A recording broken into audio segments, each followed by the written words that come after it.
para começar, por que a gente está falando de marketing ágil e tudo ágil, não só marketing, né?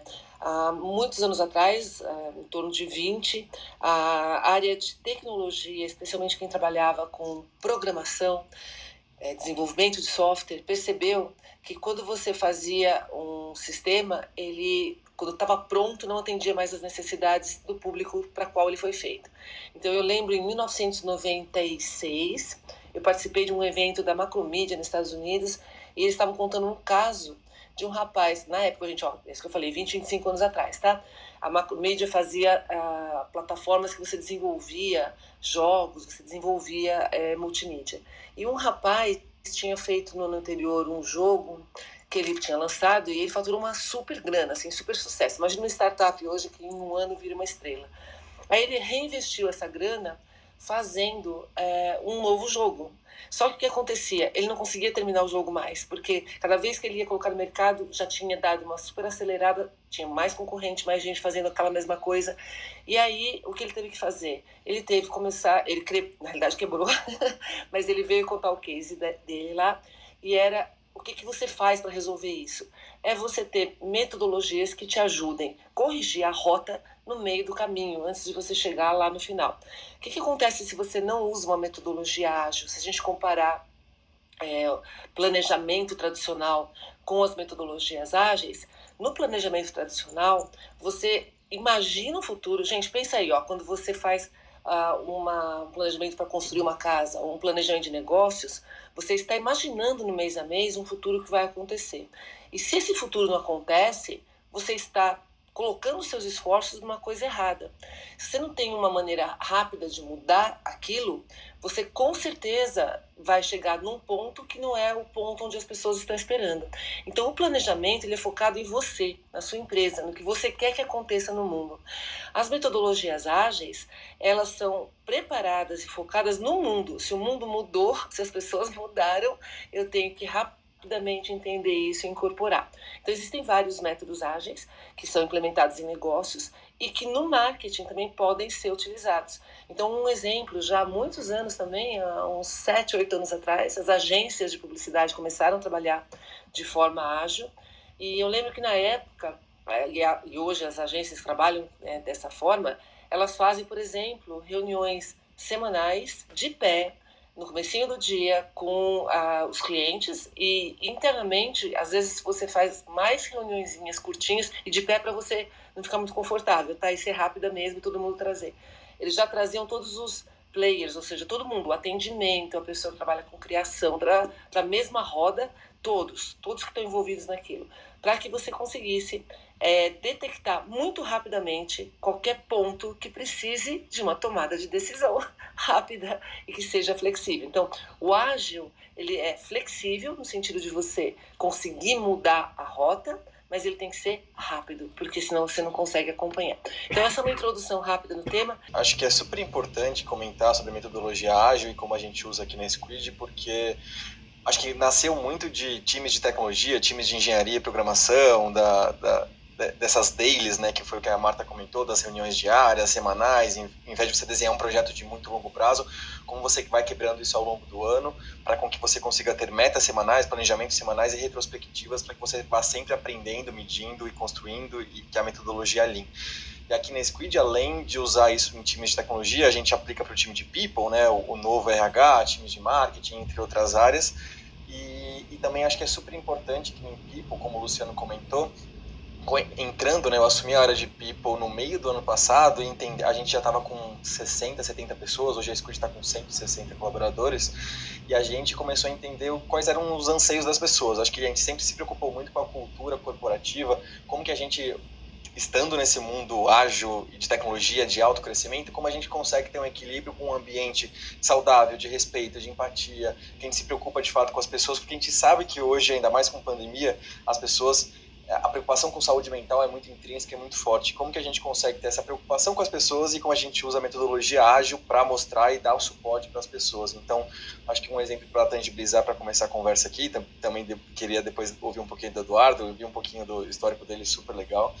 E a gente, por exemplo, ciclos de avaliação dos colaboradores, a gente tem os valores da Squid, a gente faz ciclos de avaliação trimestral. Até quando eu comecei a buscar referências de outras pessoas no mercado, eu entendi que as empresas faziam ciclos anuais, ciclos semestrais, e eu insisti muito para que a gente fizesse ciclos trimestrais, ou seja, a cada trimestre a gente consegue entender se de fato as pessoas estão alinhadas e as expectativas estão alinhadas entre a empresa, entre os líderes, entre as pessoas. Então, acho que é super importante essa preocupação intrínseca e esse acompanhamento contínuo para a pessoa conseguir entender se ela está no caminho certo, se não está, então, e evoluindo sempre, né? Então, a MLabs também é super referência para a gente, e acho que estamos com ótimas pessoas aqui para trocar sobre o assunto.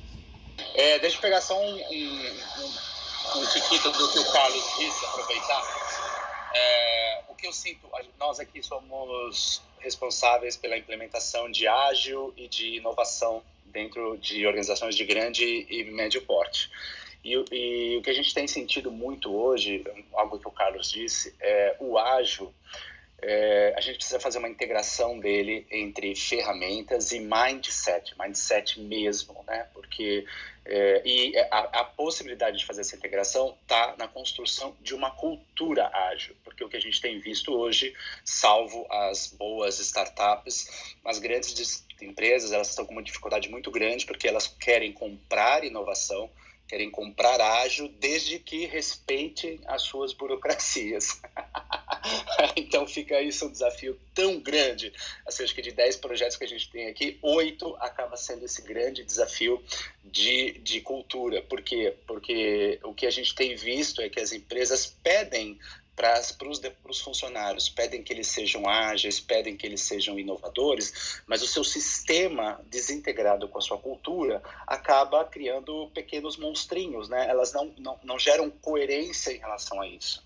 E uma das questões que o Carlos falou muito bem aqui tem a ver justamente com o ciclo, a famosa gestão de desempenho, né? Que é uma grande furada se você realmente fizer essa gestão de desempenho uma vez por ano, né? Porque além do sistema não funcionar, quer dizer, ele desrespeita o mindset ágil, né? Porque o que o mindset ágil está fazendo, de brilhante lá, que o Sutherland trouxe, que era, poxa vida, como a gente consegue reduzir os ciclos de inspeção e adaptação, né? Aí dados é super importante, e o que o Riso trouxe e o Carlos trouxe no sentido de vamos medir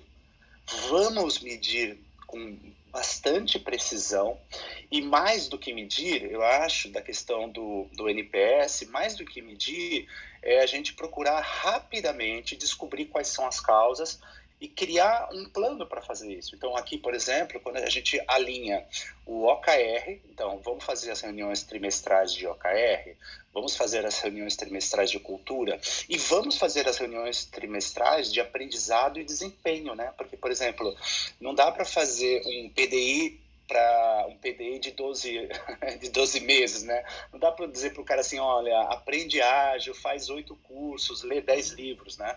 Aqui a gente usa o conceito de PDI de 15 dias, né? Ou seja, se você está num sprint e se você conseguiu identificar diariamente quais são os obstáculos, por exemplo, que a equipe tem, como esse líder pode, ao mesmo tempo, tentar retirar os obstáculos e já criar pílulas de conhecimento para que aquela pessoa possa melhorar o seu nível de proficiência na semana, na quinzena, né? Quem sabe no mês.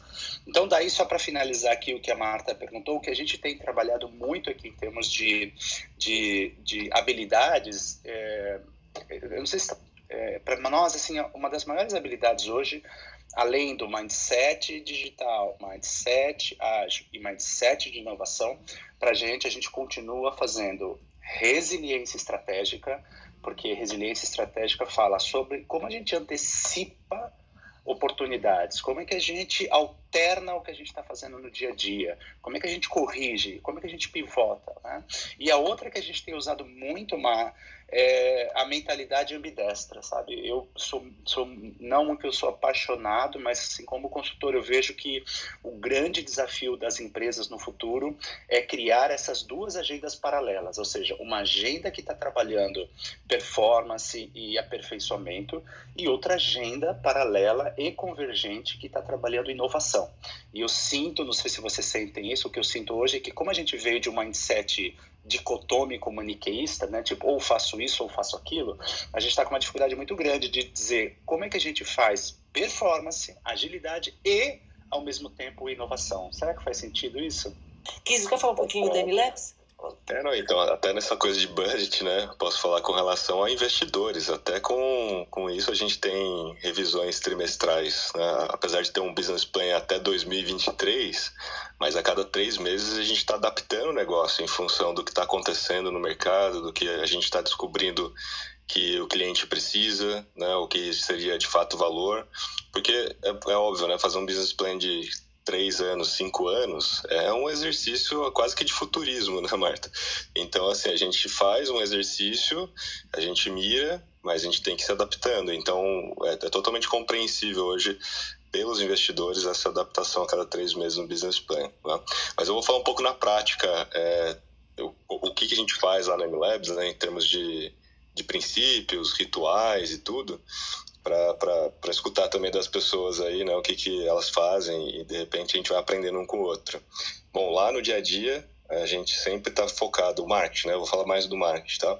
O marketing hoje na MLabs, ele é responsável por product marketing, relacionamento com os clientes, comunicação com os clientes, responsável também por todo o modelo de aquisição, né, geração de leads, aquisição, e um dos nossos principais objetivos, né, dentro da MLabs é fazer a MLabs ser uma das maiores autoridades hoje quando a gente fala de marketing e mídias sociais, dentro da nosso aspecto de comunicação, né?